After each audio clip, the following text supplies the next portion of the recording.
নমস্কার বন্ধুরা, বাংলা ও বাঙালি চ্যানেলে আপনাদের সকলকে অনেক অনেক স্বাগত জানাই। আজকের রেসিপি মাশরুম মশলা কারি। তার জন্য প্যানেতে 1 চামচ বাটার দিলাম, আর বাটারটা মেল্ট হয়ে গেলে তার মধ্যে দিলাম জিঞ্জার মানে আদা, জুলিয়ান কাট আদা দিলাম, আর রসুন কুচি দিলাম।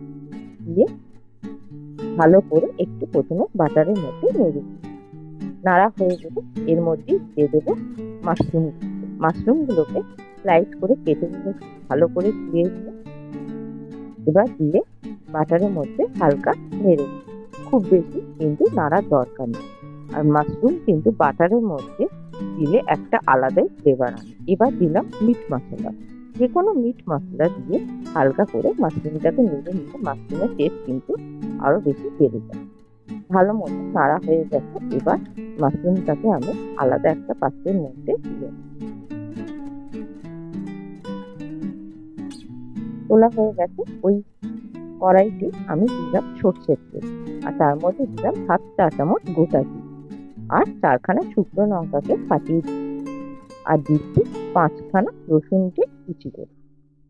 এবার ভালো করে ওই তেলের মধ্যে নেড়ে দিলাম মশলা। এবার দিলাম স্লাইস করে রাখা মিডিয়াম সাইজের পেঁয়াজটাকে ভালো করে ভেজে নেব। একটু খুন্তির মাধ্যমে পেঁয়াজগুলোকে ছাড়িয়ে নিচ্ছি। ছাড়ানো হয়ে গেলে যাতে তাড়াতাড়ি পেঁয়াজটা ভাজা হয়ে যায়, গ্যাসের ফ্লেম হাইতেই রেখেছি।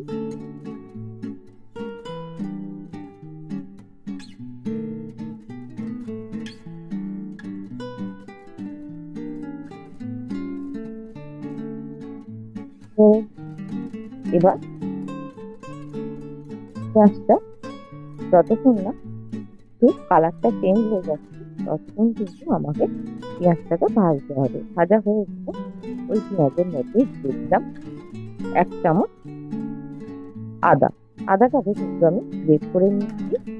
ভালো করে নেড়ে দিতে আদার গন্ধ যখন চলে যাবে তখন আমি দিয়ে দেবো এখানে টমেটো। এখানে বড় সাইজের 2খানা টমেটোকে একদম স্লাইস করে টমেটোটাকে খুন্তির মাধ্যমে ছাড়িয়ে নিচ্ছি যাতে টমেটোটাও তাড়াতাড়ি ভাজা হয়ে যায়।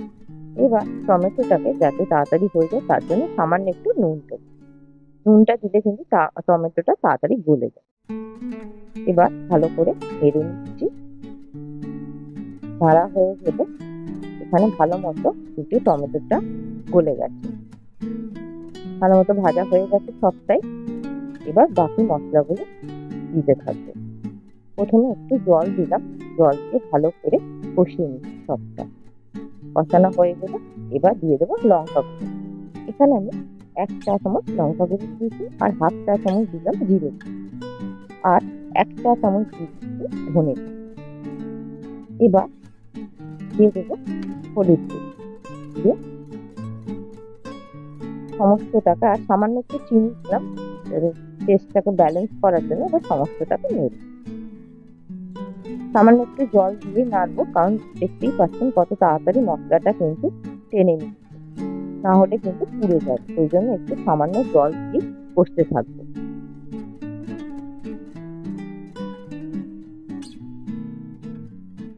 ভালো মতো কষা হয়ে গেলে এর মধ্যে দিলাম স্বাদ অনুসারে নুন। আগে একটু নুন দিয়েছি, আর পরে বাদ বাকি নুনটা দিয়ে ভালো মতো এবার নেড়ে।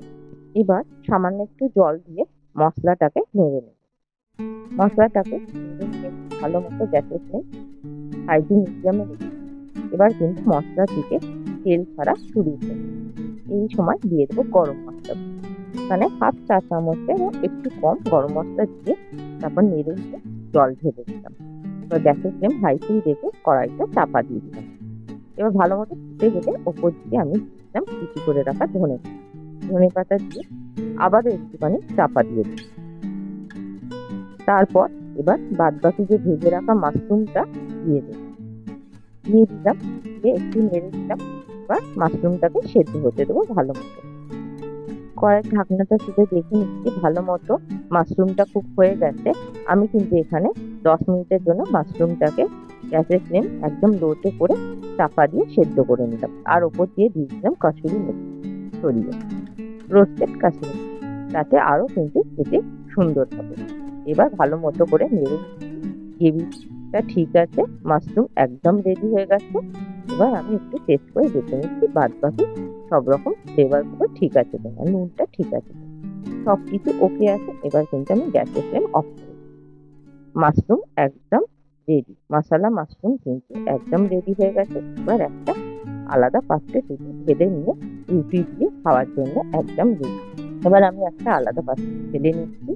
আজকের রেসিপি মাশরুম মশলা কারি একদম রেডি হয়ে গেছে। ভিডিওটা ভালো লাগলে একটা লাইক করে দেবেন, সঙ্গে চ্যানেলটা সাবস্ক্রাইব করে বেল আইকনটা প্রেস করে দেবেন, যাতে আপনাদের কাছেও সময় মতো ভিডিও নোটিফিকেশন পৌঁছে যায়।